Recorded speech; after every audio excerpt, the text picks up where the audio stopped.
you agree, D-Rob, I want to show some or share some pictures you sent it to me with different personalities of volleyball, right?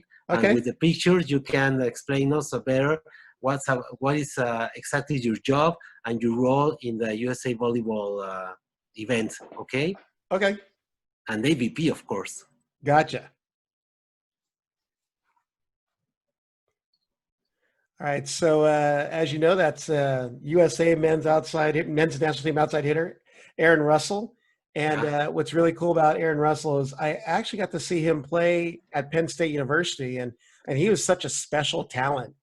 He was such an intense performer. He definitely stuck out in collegiate volleyball that year. He played for Coach Pavlik in Penn State. Obviously, I didn't get to chat much with him because the conference at Penn State is on the East Coast. But through all the USA volleyball programs and seeing him compete at the highest levels, I've come to know him. And as with all the other USA men's national team players, they're just incredible individuals. You look at the guy. If you want to find someone genuine to speak to, Erin Russell is definitely one of those guys. He's so down to earth, and it's such a pleasure just to be able to chat any few moments I can with him. Although he does get mistaken for Matt Anderson, and it's so funny. In Dallas, I believe that was 2016 at VNL. I was running as his security escort kind of through the convention center. And a couple of girls like, Matt Anderson. I'm like, I couldn't help it. Oh, yes. Really? So, yeah, Erin Russell is a great guy and a great ambassador for USA men's volleyball. Great. Alix Klineman. First time I met her was, I believe, it was 2013-14. Never got to see her play collegiately at Stanford, but she had just gotten onto the USA women's national team and was playing in a red-blue scrimmage at Cathedral Catholic High School, which is in San Diego. And she was a very, very athletic middle blocker. And I was really surprised, not surprised, obviously she has she's pursuing beach now, but she was definitely one of the standouts in the gym at that red blue. So, but ever since she partnered up with April Ross, whom I know very personally because she played at the high school I started announcing at as a PA announcer. So I've known her for a very long time, and I think just the comfortability level that Alix has with me is because of April trusts who I am.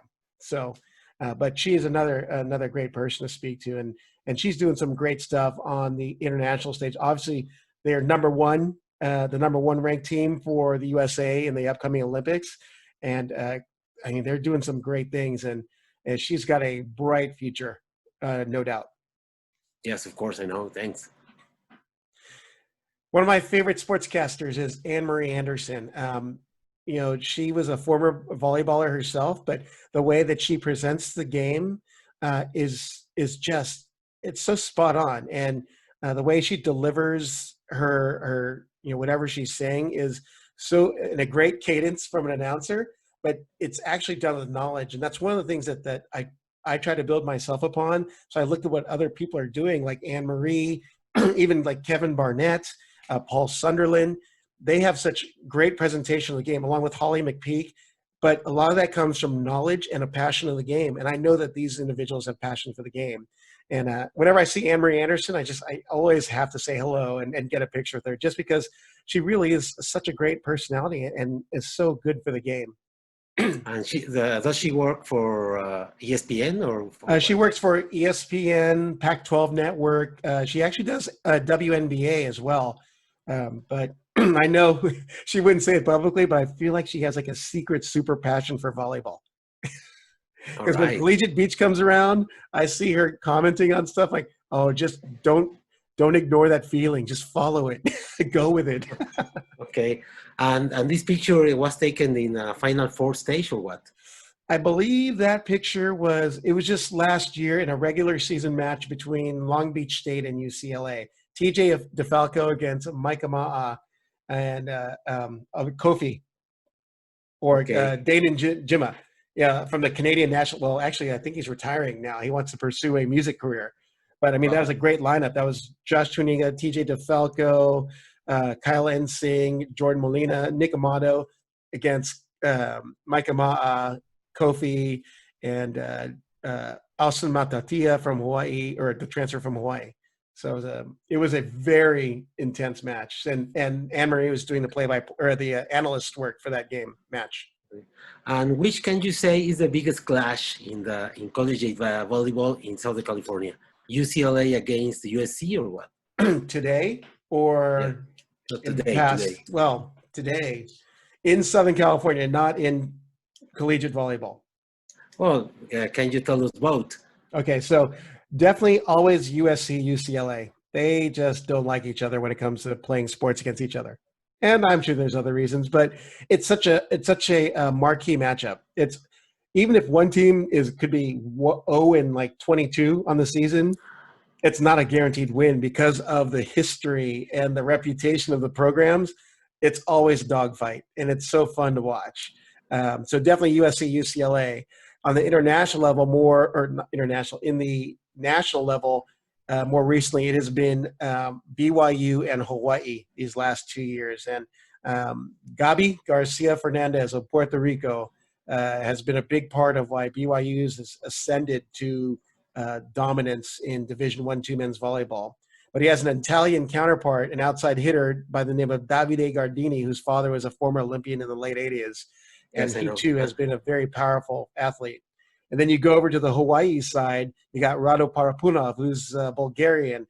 Your boy, Colton Cowell, who is my brother, my hang loose brother, and Patrick Gassman and Gage Worsley. They have a talented crew. So those are two of the top teams here in the nation more recently. Yes, I met last year both Colton Cowell and the other guy, the setter. So Worsley. Worsley. Joe Worsley is the brother. Gage Worsley is the libero. Oh no, I met the libero and the Colton Cowell. Great guys. Great guys. I met them last year in Pan Am Cup in Colima in the team who was coached by Milan Sarkovic from Hawaii. And Milan, you got to get a hug from Milan. He's a wonderful coach and one of the most charismatic figures in volleyball today. Yes, I know. And this is April Ross, who I announced at Newport Harbor High School. All 4 years she was there, and then followed her through USC Indoor. And she actually lives just a little bit away from me here in Costa Mesa. This picture was taken right before the Rio Olympics. We were recognized, or the USA men's and women's national teams and some of the beach players were at a California or Los Angeles Angels of Anaheim baseball game, and we were recognized pregame. And I was honored and privileged to be on the field with them. So I was like, wow, okay, for sure, I'll definitely go down there. So I definitely got the shot with April. Had to do it just because of, obviously love April, and she's a wonderful personality in the game and a stud.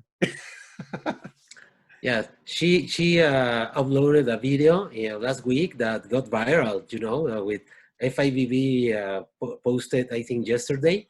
Yeah, she used a cornhole board as her prop to help do her drilling or her training, which is, I'm going to drop a name here, Carson Clark, who is a UC Irvine 4-time All-American, actually built that for her to train. So Clark family, remember, I just dropped your name. No, Carson Clark, a great guy. He came twice here to Mexico for Pan Am Cup. Yep. Yeah. Yeah, great guy. Yeah, great guy, Carson Clark. We have Barbara here. I met her at I guess that was 2017 Huntington Beach Open, which ended up being a 4-star FIVB event. So it was my first actual interaction with international beach volleyball players, and seeing the level of play on an international level was amazing. It made me just desire more. Not that the American players aren't good, but you want to see what Americans are going up against, and seeing all the Brazilians come in, some of the Swiss, some Australians and Canadians, and they were so excited to be in Huntington Beach for this. And shout out to Donald, son of the AVP, for hosting that event. I love seeing our athletes go up against the world's best. It's such an entertaining thing to see because you get to see the different styles of beach volleyball being played. Yeah, for example, right now the Canadian couple, they are world champions. Melissa and Oh, Sarah. that's right. You know, Melissa Humana Paredes was on a show recently with Bekara Palmer, who is an Australian national team member who's doing her own podcast. But I didn't even recognize Melissa because her hair was down and she had glasses on. I'm like, who's Bekara talking to? But seeing the athletes in their non-competition gear is some of the funny. I'm like, that's you? Yes, I saw that podcast too. Now, this here is Emily Day and Betsy Flint. This is at the P1440 Las Vegas 4-star in December of 2018. It was the first international event that I actually MC hosted for the FIVB.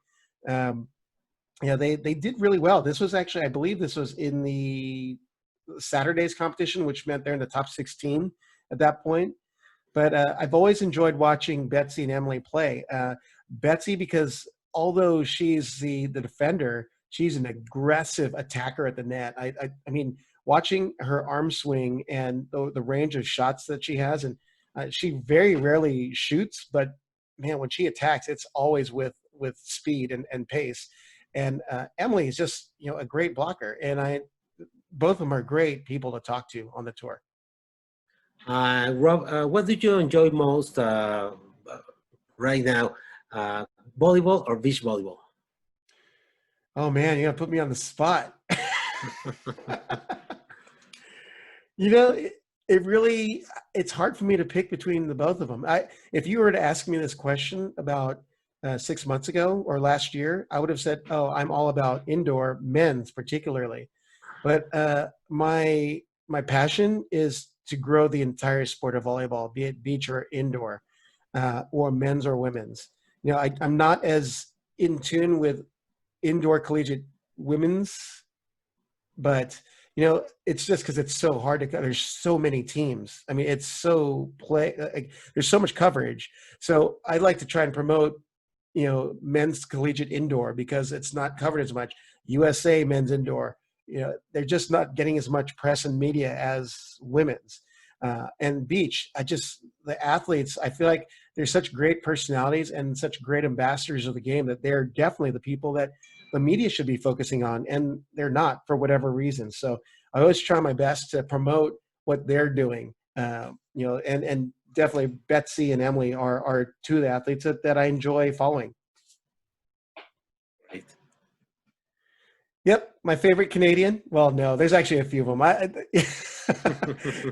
Brandi Wilkerson is, I mean, they say Carrie Walsh and Sarah Hughes are 6 feet or 5'10" of sunshine. If there's Canadian sunshine, it would be Brandi Wilkerson. And even Heather, Bansley, her partner, met them all at P1440 Las Vegas in 2018, and then established you know, some interviews with them with Volleyball Mag, and just enjoy. They're such pleasant people to be around.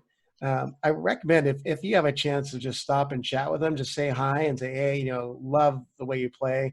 And they're so appreciative of the fans just coming up and chatting with them, because Brandi, I got to see Brandi twice this last summer because I guess she may have dual citizenship or has a visa and is able to play in AVPs. She played with Kelly Clays in one and then Sarah Hughes in the other. And it just seems like any team that she played on, not that Kelly and Sarah aren't that good of volleyball players, but they just were excellent teams to watch. Great. Can you explain us more about the P1440 project? It's an initiative of Carrie Walsh, right? Yeah, Carrie Walsh Jennings and her husband Casey. It's a digital platform to grow the sport of beach volleyball was the initial vision. I know that they have been mistaken as being a league or you know, basically like another AVP, but it's just a platform to put content out on. Yes, they were streaming some matches, but they've moved away from the big events and are streaming just matches and providing trainings, health and wellness, and just building the presence of volleyball. Okay, great. And then actually, that was Brandi Wilkerson and Heather Bansley, same event. That was, I'm looking at the sand, I'm going to say that was more recently. December of 2018, November 2019, they had a FIVB Pro Challenge before everyone's going to Chetumal, I believe it was, in Mexico. So they were all training, and Carrie Walsh Jennings said, well, we've got all these pros in here, let's have an exhibition just before they went down. And so I got to live stream one of the courts, and one of the courts was with Brandi and Heather of Canada. Right here, VNL, this was probably 2 years ago. I think that is at, I've got not the main University of Nebraska Stadium. There's another one, but Carli Lloyd and Kelsey Robinson.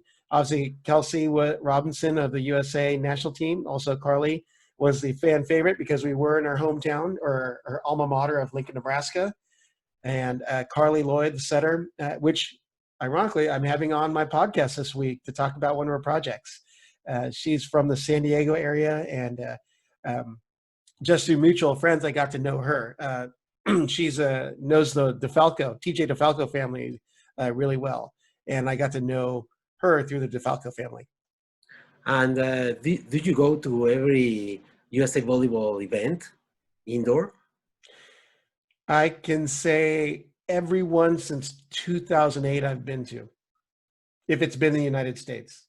Yeah, in US soil. Oh, that's great. How many matches did you watch? Oh gosh, I probably should tabulate that, but that's a hard count, because when VNL, when it was World League, they had 3 different competition weekends, and then they went to the one weekend with 3 different teams there. So I had to calculate, and the women's changed formats. They didn't even have a VNL or a World League for the women. Then they all piled them in, and they had VNL for the women. So I'll have to calculate that. That's a good project for me. Right. This one of my most favorite Brazilians is Carli Salgado. She stands about 5'10", but man, she plays like she is 6'1", 6'2", because she's so quick on the jump, and she has such an aggressive swing. But I mean, she's just something about Brazilian players. They have an extra charismatic character to them. They're very enthusiastic and emotional and passionate. And I watched her play at the FIVB 4-star in Huntington Beach that was put on by the AVP. I was like, I got to meet her, because I was doing interviews for Volleyball Magazine at the time. So I'm like, you know what? I like you. And even better, she surfs. So, I've seen her social posts. I'm like, hey, Carol, next time you're in California, we have definitely got to surf together. Oh, Casey Patterson. Casey Patterson, after that was Hermosa Beach Open. After, I think it was a semis match, but he has been one of the most most incredible people to follow on the tour, just because he's got so many years behind him, but he's such a wonderful personality. He's obviously a family man with I believe it's 3 children, but the way that he draws attention to the game just by his style of play and his enthusiasm and his energy is for lack of a better term, it's infectious. I love watching him play. He's very emphatic, and I enjoy the energy he brings on the court. Yes, and he's quite a character, right? Oh yeah, the Suave Hawk is definitely is great, but I mean, I just see the way that he engages the fans, and you can just tell in certain people that they enjoy playing for the crowd. Casey's definitely one of them. And now Dane Blanton, the coach of USC, Olympian, he and I go way back, and he didn't even know it. When I started playing volleyball, he was a little 8th grader, and I was playing down on the beach in Laguna Beach. He was just crushing me and my partner and me and my friends on the main court.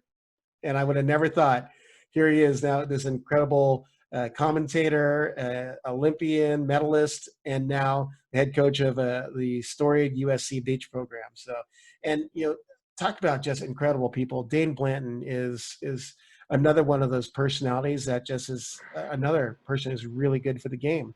He has such great knowledge, great experience. He's able to get his athletes or people he's speaking to on board with him. They'll dial into his program, they'll dial into his system, and they love playing with him. I haven't met a person that has anything negative to say about him. And I just need to say that this picture was taken, he was inducted into the AVP first Wall of Champions, which is kind of like a wall of fame for the AVP. And I got to MC host that event. So this was recently, this is November 2019. And he's a gold medalist, right, in Sydney Olympics? Yes, yep. With Eric Fonimwana, right?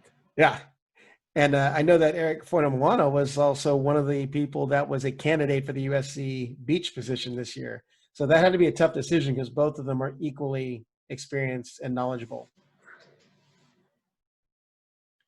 And this is one of my close friends, David Smith. And I mentioned a little earlier, he went to UC Irvine and was one of the members of the team, along with assistant coach Brian Thornton and head coach of the USA Men's National Team, John Speraw, who got UC Irvine that first national championship in 2007, which is at the Ohio State University's St. John's Arena.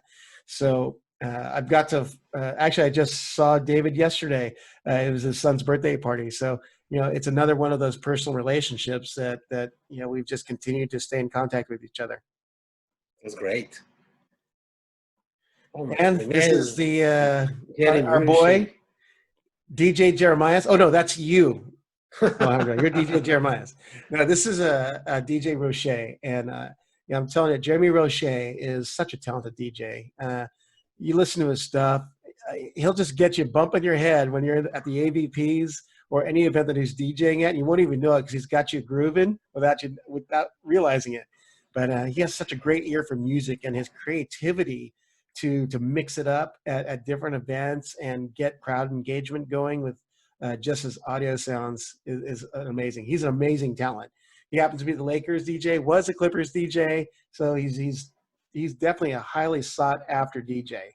But you can take that same path, Alejandro. You too. Well, I'm starting to do that. It's I'm a beginner. I'm just a beginner. One of my favorite stories about Jeremy is, I guess, at the 2016 Olympics. Oh gosh, I forgot the ESPN commentator's name. Mike Tirico was doing the roundup at the end of the day, saying what happened. Mike Tirico says, "You know what? There are a lot of great performances today, but the MVP of today at the Olympics was DJ Roche. Because he is spinning excellent tunes the whole day at the FIVB beach competition." Yes, I know. And tell us something, Rob. How important is the role of the DJ, of the music, especially in beach volleyball and especially in California? I think it's an essential part of the atmosphere that the beach volleyball is supposed to have. It gets people going. It gets people, in those quiet points. It gives you the opportunity to kind of like chill and enjoy the music. But if the right tune is played at the right time at an exciting play, it enhances it even more. It's like putting a turbo engine on volleyball, because it just gets the crowd going. I mean, look at the international FIVB events. You look at Stade, and I mean, look at the energy that's there. That's because it's created by the entertainment aspects or elements of each of the DJ, of the MC host, of the performers, of the people who are partaking in the promotions that are on the sand. It keeps the crowd engaged. So if you have good music, it's a good start, because fans will always enjoy good music. But I think it's a team, right? Well, I don't know if you have an agreement, but a person like you, like Jeremy, like Mike Sherman, I saw you three in the same stage, in the same court, and you work very, very well as a team, doing your job. Oh yeah. So usually, Mark Sherman of the AVP does a phenomenal job of getting the crowd hyped up and does such a wonderful job of hosting all those events that he works. But his partner in crime is Jeremy, and he's got a great a team. It's a power tandem right now, no doubt, in hosting. So it's an important part of what makes beach volleyball. Yes, of course. And this was my first FIVB event that I actually attended.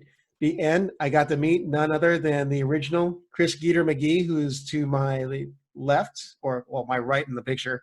And then after Chris Geeter McGee was Dusty Gringo, or Dustin Avall, who stepped in for Geeter after he went and did the Lakers thing, and then Jeremy Roche. So this was at the World Series of Beach Volleyball in Long Beach. I think that one was 2016.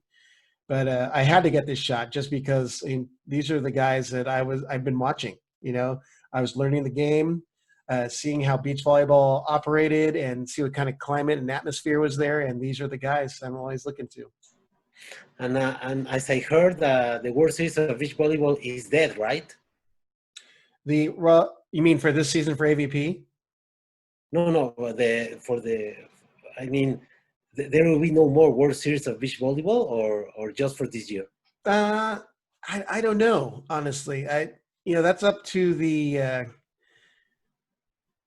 That was one of those things that so we're supposed to have 2 Florida events last year one was going to be a 3-star, the other was going to be a 4-star, but it came down to money, from my understanding, because in order to host in the United States, we had to have the ability to utilize our sponsors to sustain the event or support the event. But the FIVB said, no, we have to use our sponsors, but we needed the money to put them on. Now, there's probably a better explanation than that, but essentially it always comes down to who wants to put the money up. And the FIVB said, we got to have our sponsors. And wait, we can put it on if we put our sponsors. But it ended up being didn't end up happening. Emily Stockman, this is the P1440 Challenge, Wichita State alum. She's definitely one of the most fit people on the tour. I mean, her body is just a machine, but she is an aggressive defender and has another big swing. She's playing with Kelly Larson in the challenge. And, although they results wise, they didn't do so well. I just think it was because it's the end of the tail end of their season, and they were just tired because they had their moments, but they just had tough competition in their pool, and it came down to a matter of a few points in each of the sets. But it was the first time I really got to speak with her through this event, and it just made me realize, as I go farther and farther out, I'm seeing the same theme in volleyball, that all of the personalities, the athletes that are in the game, are incredible people. So, being able to speak to Emily and find out more about who she was and who she is it was definitely an honor. Okay. Which beach is this? This is at Manhattan Beach, just south of the pier right there. You can see the little parking lot just over her shoulder. It's the historic Manhattan Beach Pier. Okay. And here we have Fernanda. That was Barbara's partner. She towered over me because she stands, I don't do metric, but she's about 6'2", 6'3".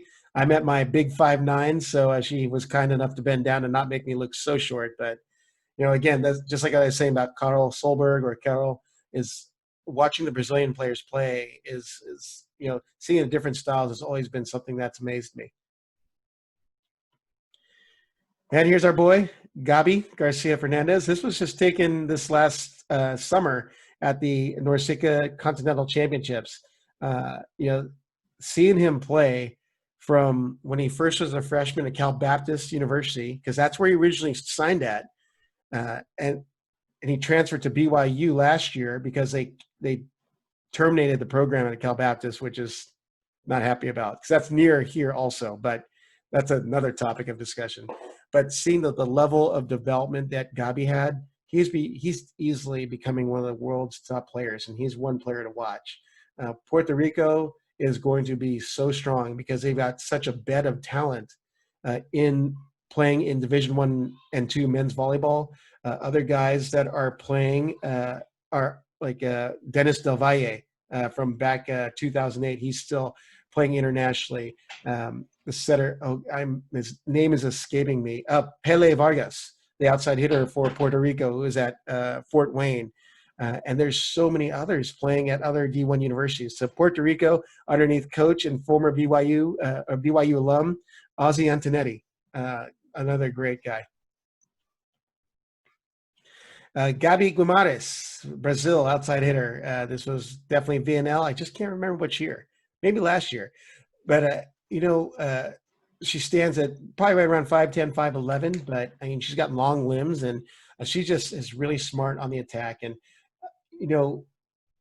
there's that I was saying earlier, I really enjoy meeting international personalities, and just seeing having the ability to just interact with them is such an honor, because I know that like volleyball is seen differently in the United States versus in other countries.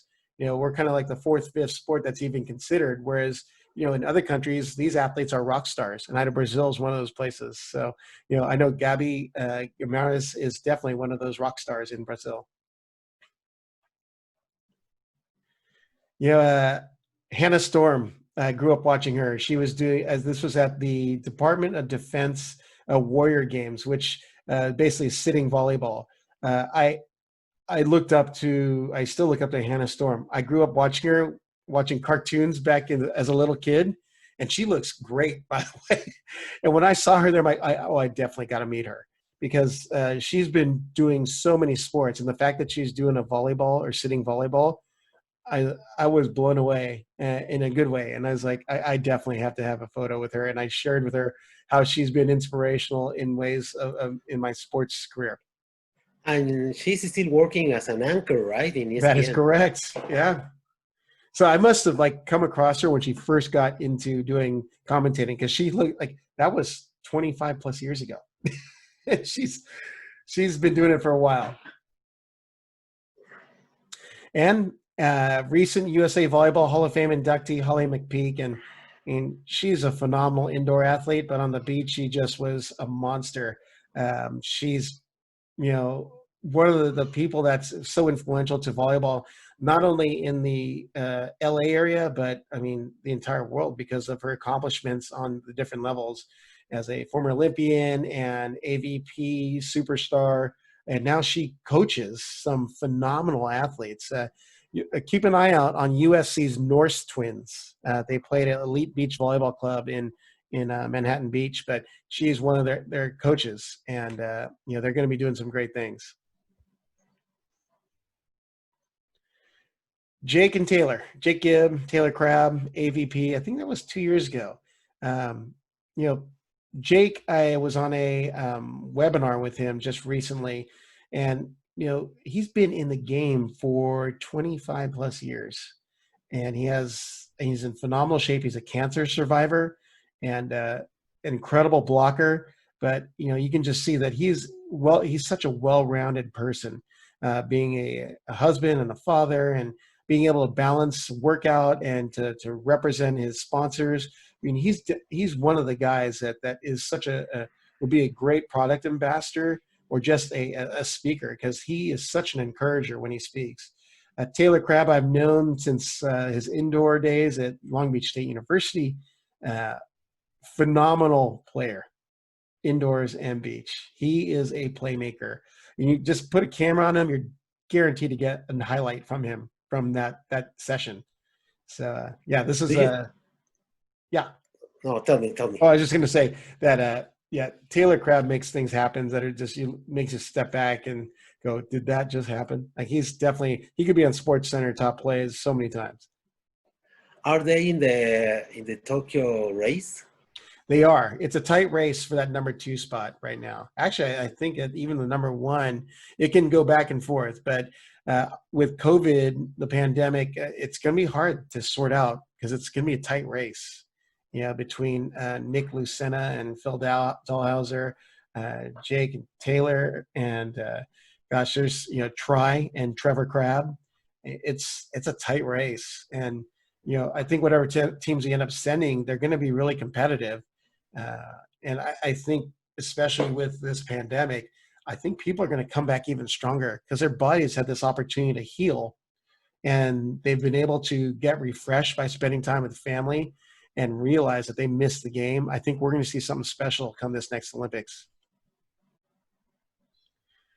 Jenny Johnson-Jordan, assistant coach at UCLA Beach, former AVP pro, international beach volleyball star, and she is you can see that she is one of the the up and coming coaches. Well, she is a coach of the game, but her coaching style is very mentor like, and I could see it being very easy to come alongside her and buy into what she's teaching. But she's inducted to the AVP Wall of Champions, AVP First Wall of Champions. So the event that I emceed. So definitely wanted a picture with her. Just Tuninga, whom you are familiar with, my national Samoan champion. Yep, my Samoan friend. that's right. My brother from another mother in the Pacific Islands. Yeah, he comes from a really good family. He's got a sister, Mia, who's going to be the setter at Long Beach State University as well. So, but Josh is a solid leader. I saw him through his high school days at Huntington Beach High School. So many great characteristics in this young man. I can't help but be a fan. Always friendly, and like I said, dad, junior, wonderful, wonderful family. Yes, I saw him for the second time last year in Pan Am Cup in Colima. He's a great guy. I really like him. Got the German team, Julia Sude and Chantal Laborer. The English wasn't so good, but I mean, I just was excited to meet foreign players. And I think they've split since this photo. They're playing with different partners, but I mean, they're something about the international athletes is they love being in front of the media. And I mean that in a good way. Like they know that, hey, these are our fans. They love watching us play. They love the effort we're putting out. They enjoy taking pictures. They were so friendly to the fans watching at the World.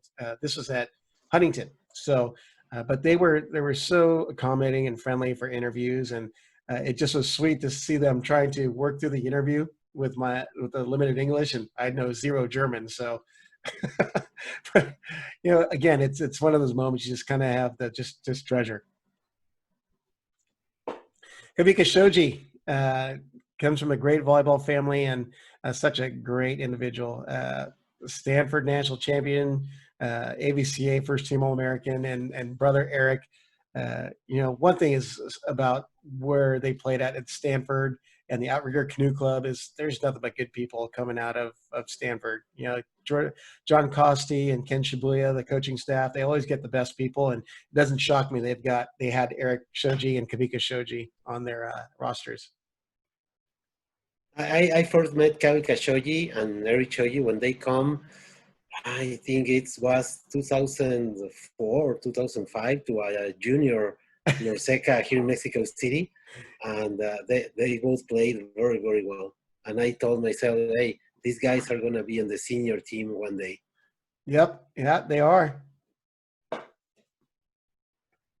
Of course, this was actually another recent shot as well. This was at the FIVB Pro Challenge again in November of 2019, and that's Kelly Clays and Sarah Sponsel. And, obviously met Kelly back when she was playing with Sarah at USC, but she's also from Orange County, Northern Orange County. Fullerton is where she's from. And little known fact, she is a huge fan of sci-fi type stuff. So she's into Marvel movies. She's wearing a Deadpool shirt, warming up, and into anime. I was like, really? You get dressed up? I'm like, you probably have got to be the tallest person when you go to those conventions because she goes to all those Comic-Cons. Sarah Sponsel, always will feel connected with Sarah because my first ever beach play-by-play broadcast was her match when she was at Loyola Marymount playing against Long Beach State. And when I first saw her, my first thought was, wow, that's as close to a Misty May-ish type athlete I've seen because she's fast. She has good reads on defense and is just a fiery competitor on the court. But when you talk to her, she is as sweet could be. She's doing some good stuff on her social media. I definitely encourage you following her on her website. She's putting up training videos, but she's also putting up her spoofs or her outtakes. So it's really entertaining to watch. And she's been really messing with her parents on them because she's been having them do the drills and filming them. But definitely check out Sarah's website at sarahsponsel.com and her social media because she's doing a really good job of posting and keeping people engaged. Great. The GOAT, greatest of The all one and time. only. The one and only. But just go by name, Carrie. And you know, 6 Feet of Sunshine is such a great nickname for her because she radiates such a great vibe, a positive energy, and is so wonderful with the volleyball community and the fans. And she's a competitor, but she also is a very warm and just a sweet person. Uh, I'm honored to have been a part of what she's been doing with P1440, and I'm hoping that that there'll be more things that I can see her at and partner with her little brainchild. And her again. This is at the World Series of Beach Volleyball. She's playing with Nicole Brenna. You can see her with her little one just right behind there. But I've always enjoyed what Carrie's done. I saw her at Stanford play and was thinking, wow, this is a very gifted indoor player. But I didn't get to actually meet her until she was doing analyst work for the high school championships here in the state. And I introduced myself to her and just maintained a dialogue with her since that time. Kim Hill, one of my favorite outside hitters on USA women's national team. I love her story because when Karch Karai took the reins of the USA women's national team, he basically held the first tryout. Before, he used to be the coach, finding the athletes through high performance or seeing them excel at the collegiate level. Kim Hill worked her way through the first ever tryout and got the attention of head coach Karch Karai. And I love the fact that she was a little known name and she ended up making the national team. So, and she's a Pepperdine Wave, and that's a little farther away from me, but it's still, I love the fact that she comes from a smaller school and was able to make the national team. And she now is a star in Italy. Oh yeah, that's right. Yeah. It's hard to follow the international play. It's an effort. I try my best, but I mean, USA has close to 400 athletes there, and I got to pick and choose my poison. The Olympic champion, Miss Laura Ludwig. This is World Series Beach Volleyball. No, actually, this is Huntington Beach, the FIVB, AVP or FIVB 4-star presented by the AVP. Such a great star. She'd be the German version of Carrie Walsh, I think. She just emanates such a great vibe, great charisma about her, and she's a baller. Yes, I know. And she's playing right now with a different partner, right? Not Kara Valkenhorst. Correct. What? Oh gosh, I just was looking at it too because I wanted to see how she's doing because she had a baby. And I mean, she got back in playing shape really fast. And I'd seen her play. I don't think she got some top 10 finishes yet, but I mean, this is only months out from her having her baby in training. So I expect to see her at the top again in Germany because I spoke to the other German team and they said, yeah, it'll probably be her. They're still trying to vie for that second spot for qualification. Wow. Lauren Carlini, another one of my favorite setters in the USA national team. She has got, I'd be curious to spend time outside the gym and just have a chat with her because she is so entertaining. She's got such a great personality and just loves to have fun. And, seeing her play, she's definitely physical, great skill set, and, obviously just fun to be with. And she's playing too also in Italy, right? I believe so, yes. Yep. And then again, this is this is VNL. Oh no, this was the Tokyo Olympic qualification in Shreveport Bossier City just in August of last year. So they had me doing the interviews for the FIVB on the world stream. So I just made sure I got pictures with people got to interview just because, I mean, it's a great event and you're seeing the best in the world compete for Olympic qualification. And the fact that, I was able to be the one to interview, I was like, I want to remember this moment. So I wanted to grab a pic with her. And how was that tournament? I mean, playing in Louisiana, a place that USA Volleyball doesn't play so often. How was the environment in Louisiana? There definitely was a element of it that you could tell that they were first-time volleyball fans. Like they were kind of hesitant to get into it. But once I was able to like get the host thing going, like, all right, we do this monster block, super spike. I mean, they got into it. They because the area had been ravaged by Hurricane Katrina, and they're still in a sense still recovering as far as a community, but they really appreciated having a athletic event of this level in that area, and you could just tell that the people really appreciate it being there. So it was a great vibe. I mean, it was a big stadium or a big arena, and for the most part, it was 3/4 full. And we just you could see on the TV shots, at least the obviously real volleyball players, they sit on the end lines for the best view, but everyone was like crowded towards the center, and I'm like, no, the best views are on the end lines. So, but it was a great place to have an event, and seeing Kazakhstan, Argentina, and Puerto Rico, I believe, was in their pool. USA had it, they were their heads above the rest, but I'm sorry, Bulgaria was the other team. But meeting the other teams, their athletes are qualifying, like Nasia Dimitrova, the middle from Bulgaria. I mean, she stands easily 6'4", 6'5", was super athletic, and she hits a slide, with a good pass. She was just very hard to stop. So, and I've actually got a dialogue with her through social and with messaging, like, hey, how are things going? And she's she's playing professionally and doing well. So these international events, I get to interact with the athletes.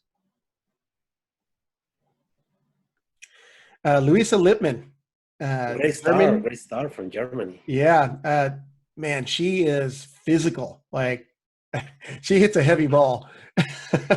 She looks like a German. Yeah. But yeah, she because I was doing the interviews for the FIVB after the post match. She was so friendly. I really enjoyed talking to her because she was just happy to be competing, and I love when I see people who love and have a great passion for the game. And Luisa Lippmann of Germany is one of them. Yes, I know. Oh, I don't know who that is. That's Erin Russell, right? No, it looks like Matt Anderson. Yeah, the new dad. Yeah, Matt Anderson. I worked at the 2008 NCAA Men's Division I/II National Championship. It's hosted at UC Irvine. So I saw this 6'10" outside hitter, from Rochester, New York, who murdered everyone, and it was Matt Anderson. He got Player of the Year. He won Most Outstanding Player of that tournament, and then and I know Coach Pavlik personally, so as I asked him about Matt, and he's like, "Yeah, he's a great player. I don't know if I'm going to have him back next year." And sure enough, he went and played professionally for the Korean Air Jumbos in Korea. So I got to meet him that way, and then he showed up in the VNL, or sorry, at the time it was World League. So I just introduced myself. Hey, remember me? He's like, yeah. And I just felt like I love his story.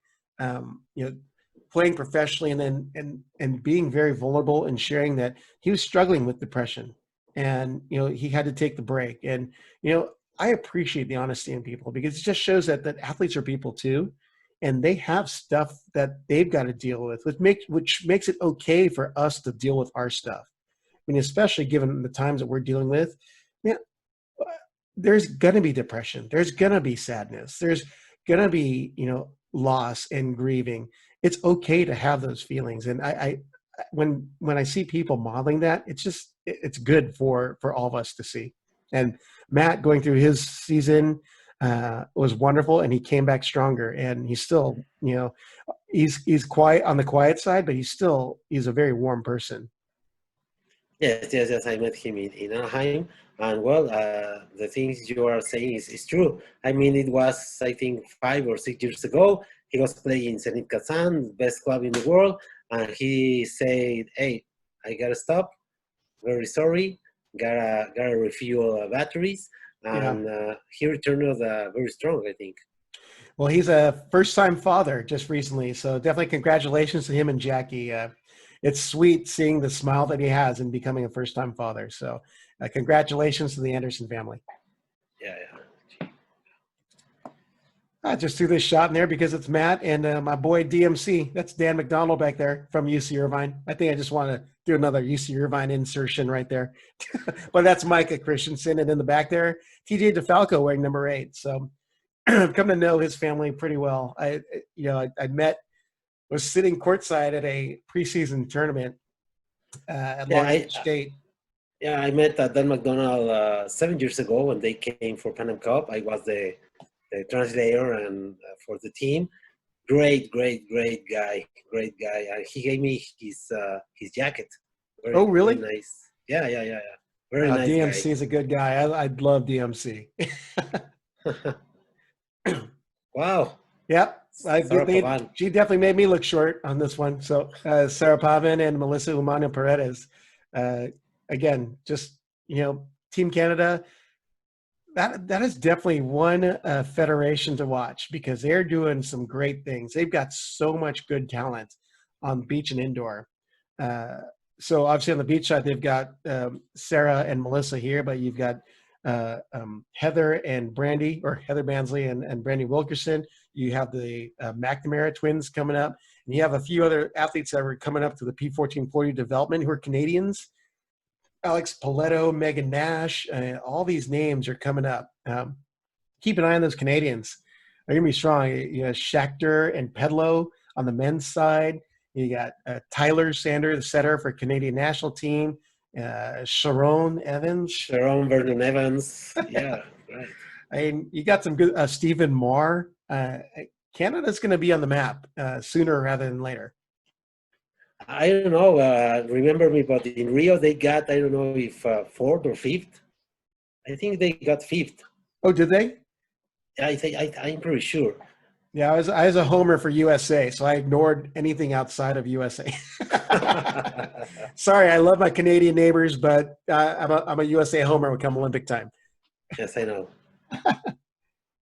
Micah Ma'a, one of the athletes who, for some reason, SportsCenter Top 10 just loves him. He is another one of those playmakers that is at the right place at the right time and makes it happen in fantastic and phenomenal fashion. He's he's so talented. I don't even know what else to say because he does something. He's very, very similar to Taylor Crabb. If Taylor Crabb were a setter, he'd be Micah Ma'a, I think.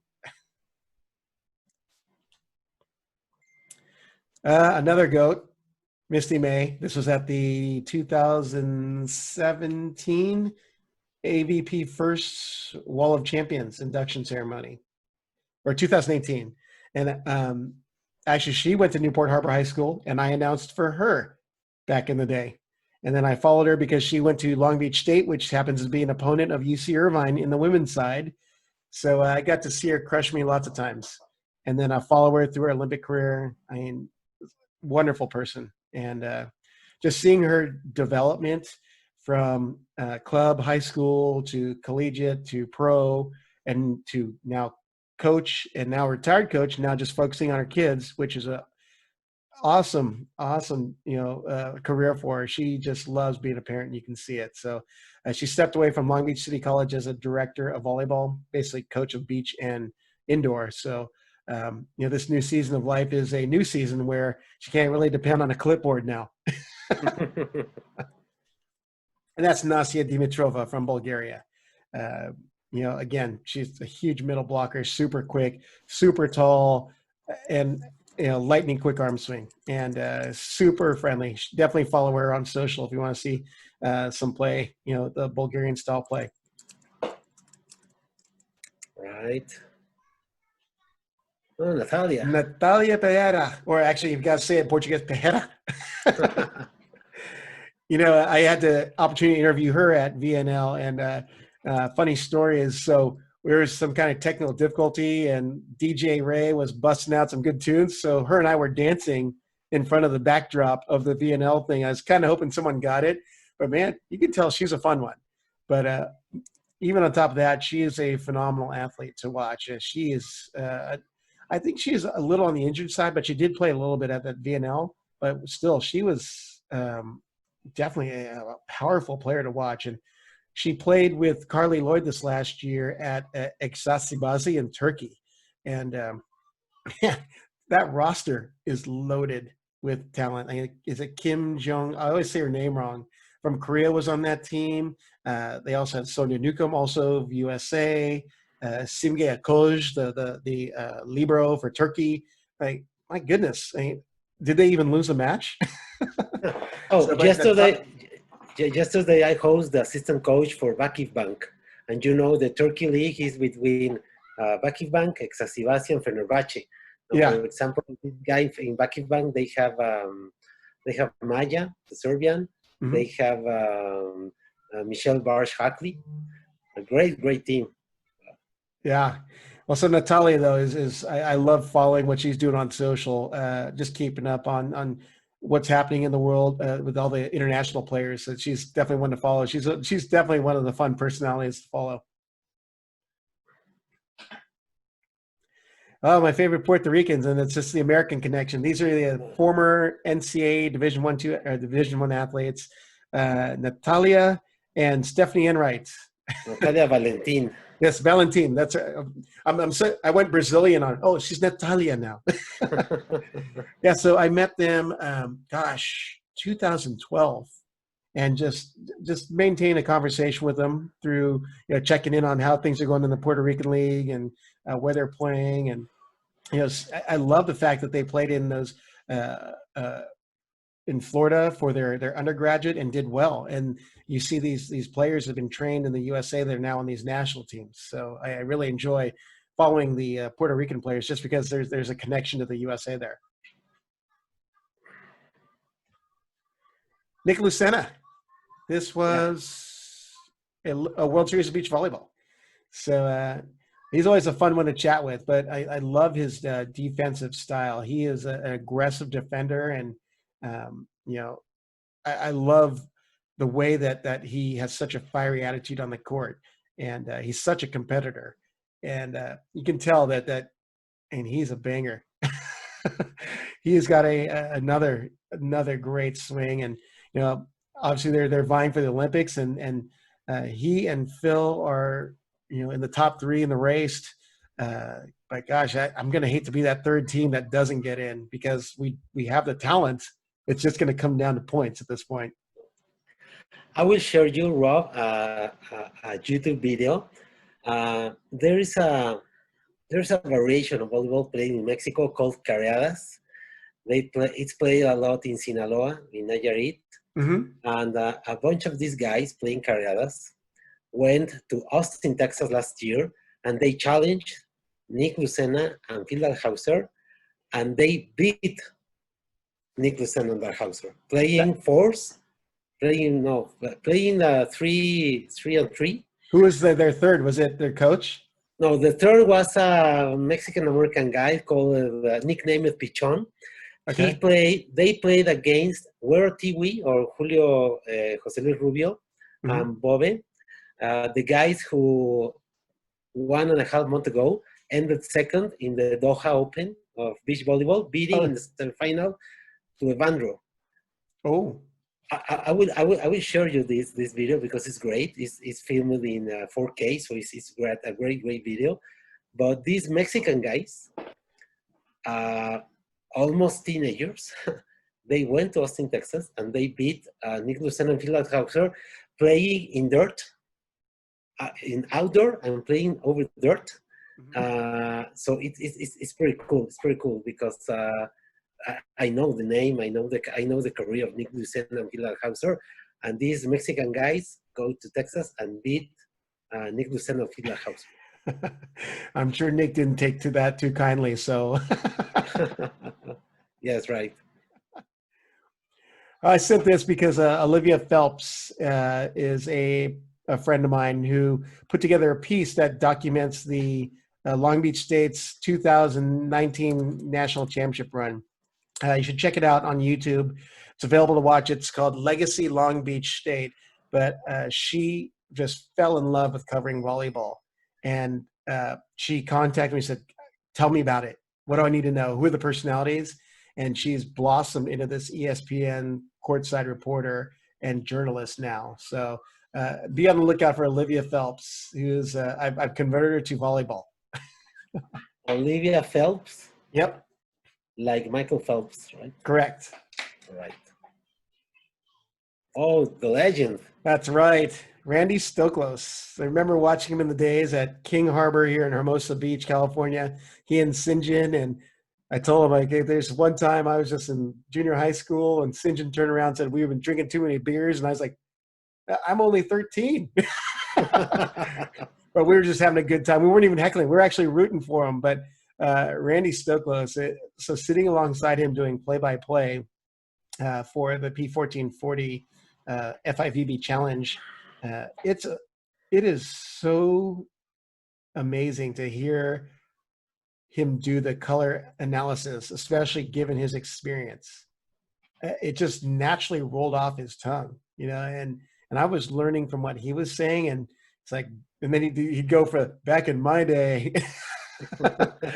But he's like, I go, well, Randy, and this is how humble he is. He's like, so Troy Field was playing in the fours. They had an exhibition 4-on-4 matchup, and Troy Field was one of the captains. And Troy Field had put a one-hand block on, I think, Casey Patterson.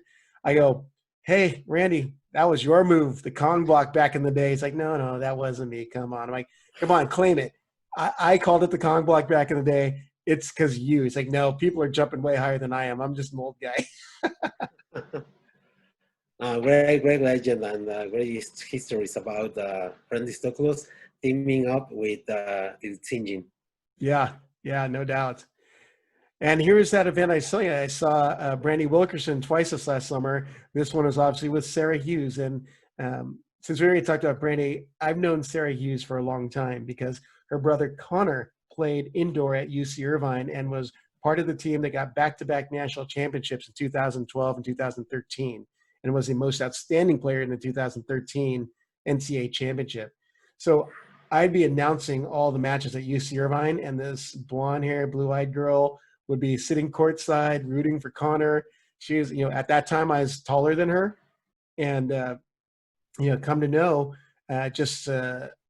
she was an extremely good indoor volleyball player who played at Modern Day High School here in Santa Ana, California. And she was running a 6'2", but I mean, you could just tell the way she jumped, the way she competed, that she was a gifted player. And, I didn't think, oh, she plays beach also. And then she was winning all these juniors tournaments. Then she played at USC. She's a multiple-time national champion and one of the sweetest girls that you can talk to. She was actually part of a project, Nike commercial that came out right when COVID hit. And I don't know if you remember the uncertainty of what was going on, but sports are being canceled is mid-March. And she was part of a Nike public service announcement commercial that had LeBron and a few of the Nike athletes, saying that basically we're not playing in stadiums right now. We're not playing for our countries, not yet. Instead, we play a more important battle for 8.7 billion people. We play for the world. And part of her video was featured training in her driveway in Hermosa Beach.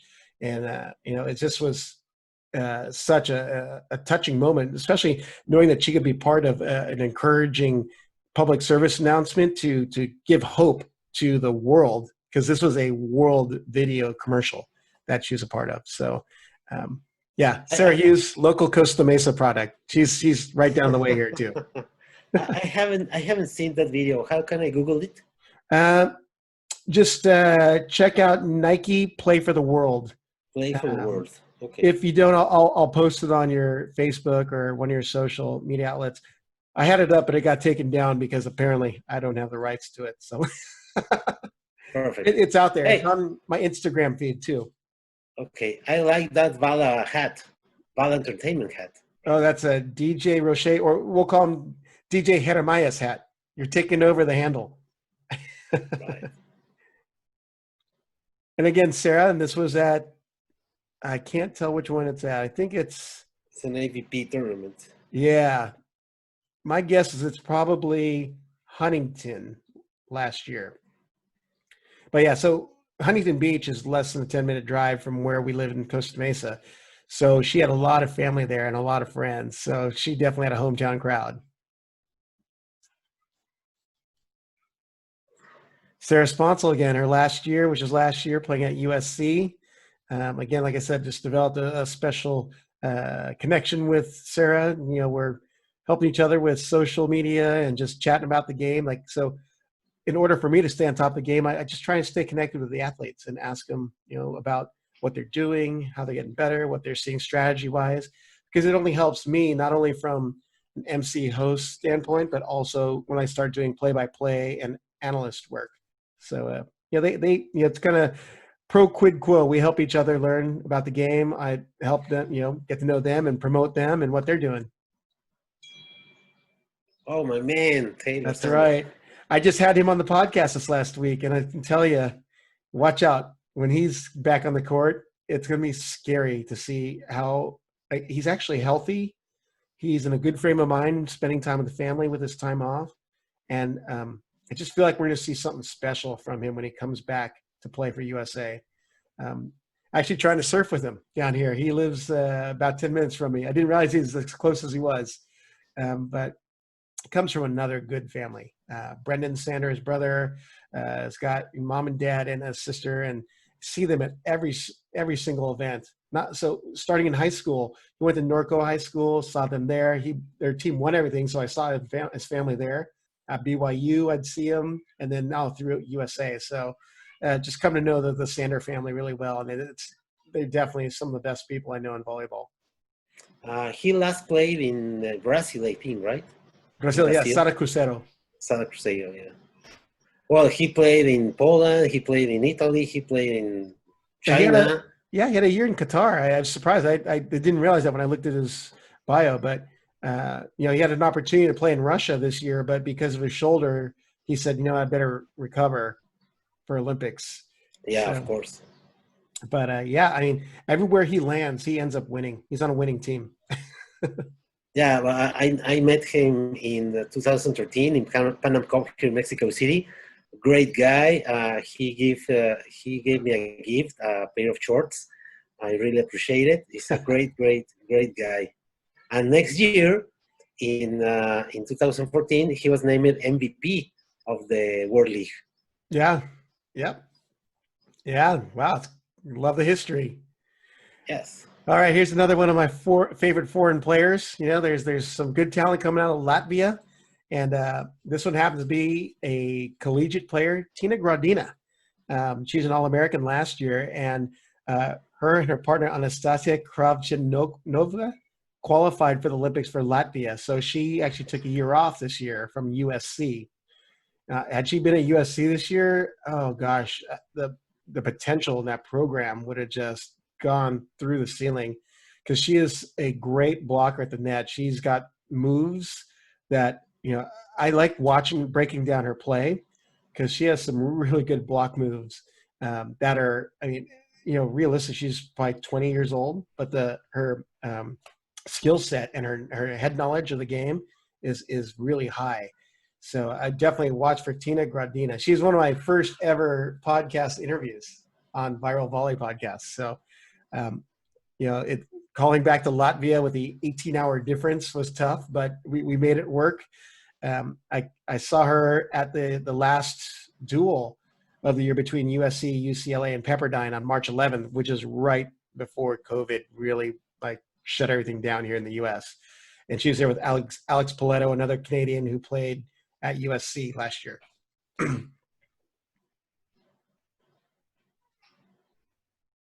Yep. TJ. And there's TJ DeFalco, two-time national champion.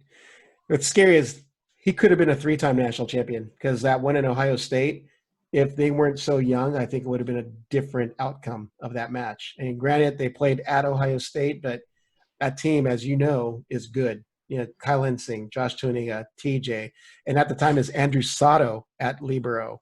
And they had some really good middles. Taylor, I forgot his last name. I think I'm going to shoot myself for not remembering, but talented team.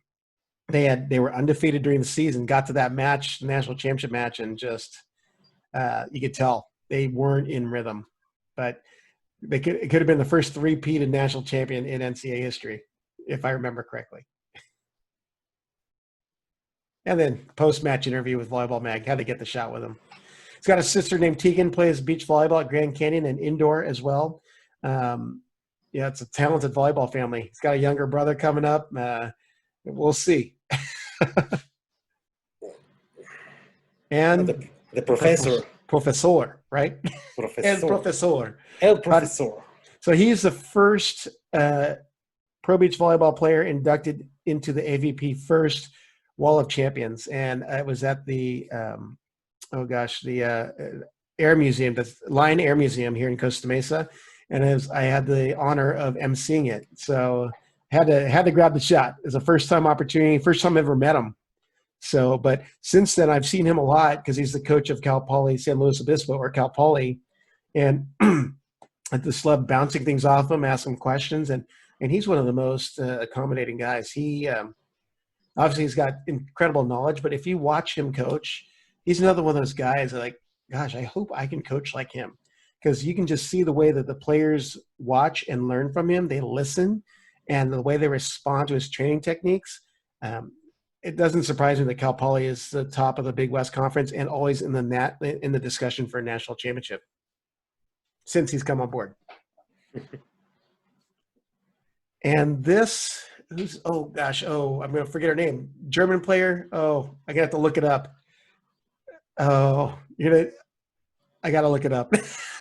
No problem. She's it's German? on the FIVB Pro. I interviewed her. I was like, oh, it'll come to me later, I'm sure. But she's one that gave me the history of German qualification for the Olympics. She goes, there's like one pair, and then the second spot is another. It's a battle. So, and she's on one of the teams that's battling. Bienek is the last name. Bienek. Yeah. And this was right after Trevor Crabb won the Manhattan Beach Open this last summer. I was excited for him because I don't know if you're familiar with the story, but there is a lot of drama between he and Reed Pretty, who is his partner at the Manhattan Beach Open. Some trash talking. But I asked Reed, like, so why did you choose Trevor to be your partner? And it's like, well, it shows me he's got a fiery, he's passionate for the game. And I've played against him. I know he's a fiery competitor. Why not play with him instead of against him? And what happens? Now they're going to get their names on the Manhattan Beach Pier. So it's the biggest tradition in beach volleyball, right? In the U.S. They call it the Wimbledon of beach volleyball. So it is the marquee event. And gosh, it was the competition was intense through this from Championship Sunday, where they had the semifinals and the finals for the men's and the women's. It just total dogfights between all the teams. Especially with the freeze rule coming into effect, it just adds that much more drama. And, hats off to Donald's son for implementing that freeze rule, because when teams come back, it is just high drama, high intensity, and it's some of the most entertaining volleyball you'll see in a third set tiebreak. It's played in May, in April? August, usually mid-August. And in fact, if AVP comes back this season, I'd be willing to bet it'd be the Hermosa Beach Open, which would be late July, and Manhattan Open in mid-August.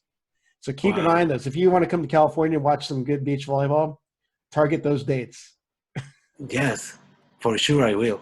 But then if you want to come to California and Huntington Beach, you can come in early October, because I think that's what they're going to try to have the AVP Huntington.